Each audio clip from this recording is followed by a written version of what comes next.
Good evening and welcome to another episode of Ziggy's Workshop. Today I'm going to show you the way that I created a table out of our workbench out of a Facebook Marketplace very inexpensive dining room table, or sometimes they use them for coffee tables. But these tables are laminated oak usually, or maple, like tongue and groove flooring.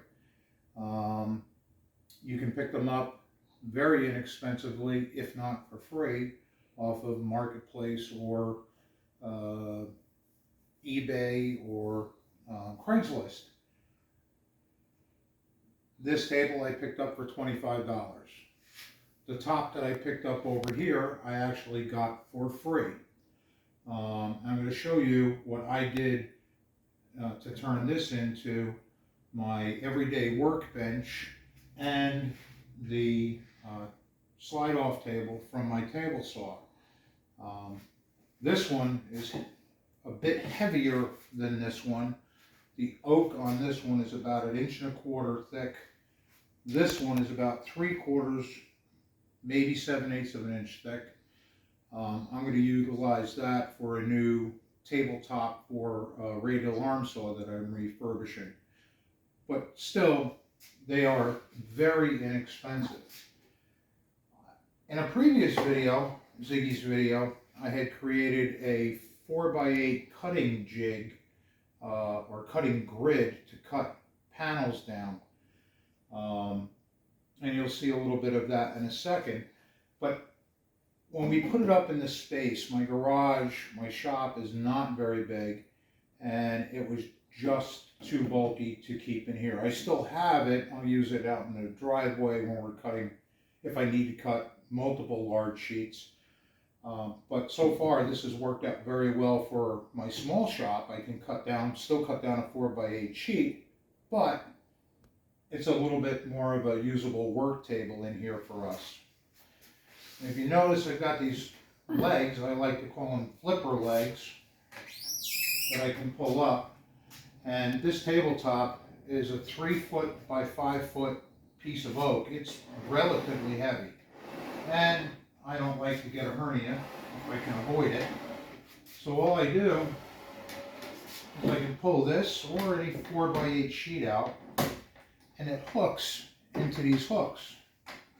And then very, very simply rotate it down to a position where I can pick it up easily. If I have a full sheet of plywood, I drop it into the legs down there, and I can very easily pick it up. It makes moving large sheets or heavy sheets very easy for one person. I'm going to move this out of the way and you'll see what I mean by my cutting grid. Excuse me. Mrs. Ziggy's given me a hand with filming today. So here you'll see that I utilized, before I go on, please do me a favor. If you like our video, please like and subscribe. It really helps us out and I would appreciate it. In this case, I happen to like Workmate workbenches. And in this case, I used 2 Workmate 225s that I picked up for, one was free, and one was $15 or $20. Again, a Facebook purchase, Facebook Marketplace purchase. And what I did was I made simple rolling bases for them, and put 4-way locking casters on it. The cutting grid, and I made another video, like I said previously, with a much larger grid system. It had 4 sections to it instead of 3. But the 425s are utilized in this case. Again, They're on raised platforms. I've measured everything out so that when it goes all together, pieces of plywood or cutoffs can come sliding straight onto it from my table saw. I numbered and lettered and marked where all of these pieces go on the workmates, so that when I put it back together, everything falls into place where it belongs. My floor is tapered, so this workmate has to go here because it is set slightly differently than the other one. The boards go back into place, and as you can see again, I have them marked so that I know where they go in the grid system. And some of them are a little bit tight, which is okay. And where are we off here? Oh, because Ziggy's off a little bit and where he put them in. But they go in like this.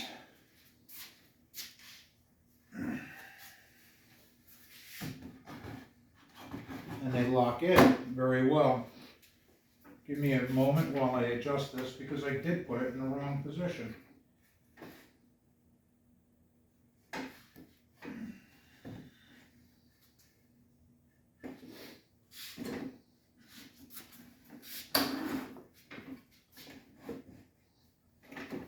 That's better.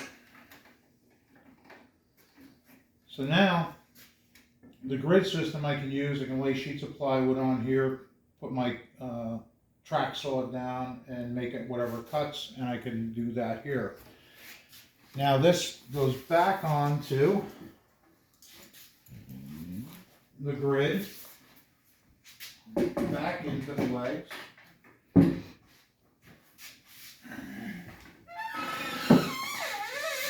Comes back up here.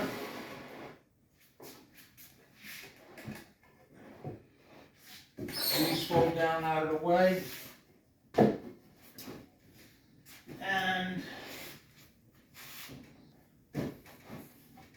everything goes back where it belongs. And a few screws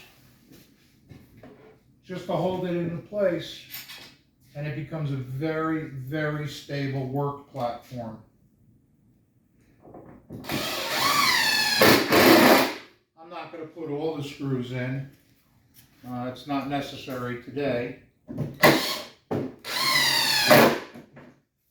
for this demonstration. But it's very stable. It doesn't move anywhere. And it's a good hard work surface. One of the things about these tables is when they come out of the factory, they are absolutely flat in all directions.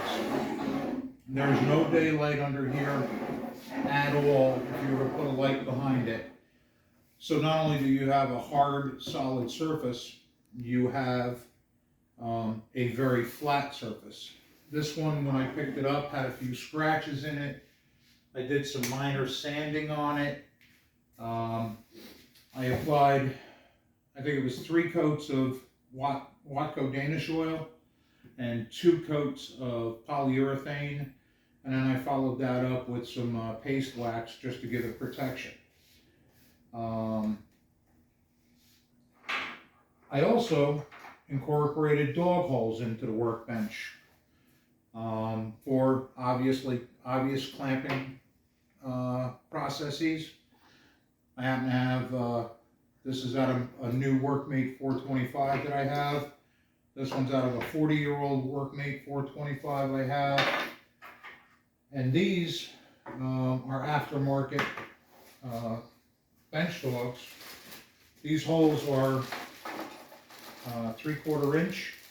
These bench dogs have a funny little thing to them I found that most don't, and that is they've got these little holes in them, You can stand up some cut-off nails into them, and if you want to do a painting project, you can use these as standoffs while one side dries after you've painted it.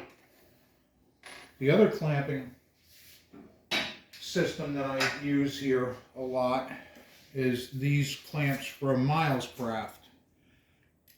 They fit into a 3/4, a 20 millimeter dog hole. There's a very large wing nut that screws onto the bottom.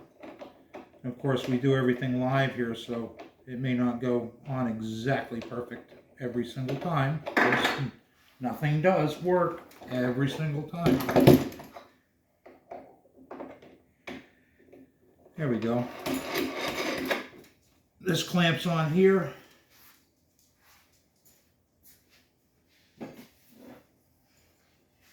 Take any board you want, clamp it down. It's not going anywhere.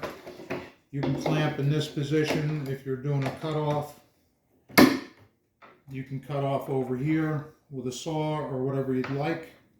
And having this many dog holes in it, you can position multiple clamps in here. The other clamping method that you can use is just a regular F-clamp. And you clamp to the 2x4s. You clamp down, you're all good to go. I've seen custom workbenches that are hundreds and hundreds of dollars. You can put a couple of $100 together to put a workbench and build it together. For me, I happen to try to do things frugally, and everything that I do in my shop has to be mobile and has to have more than one purpose. This workbench, being that it breaks down, it's on rolling bases. I can disassemble the entire thing in a matter of minutes, roll it into a corner, bring my car in, and work on my cars. As I said, the entire thing, this tabletop happened to be free. The two workmates, total $20. And a few dollars in some 2x4s and 2x8s. I'm into this thing for probably well under $100. It's an idea I like. Maybe you can use it. Maybe you could use something like it for your shop. I thank you for taking the time to watch our video. I ask you again, please like and subscribe, and look forward to sending out some more videos with some other helpful tips. As always, enjoy your projects. Thank you.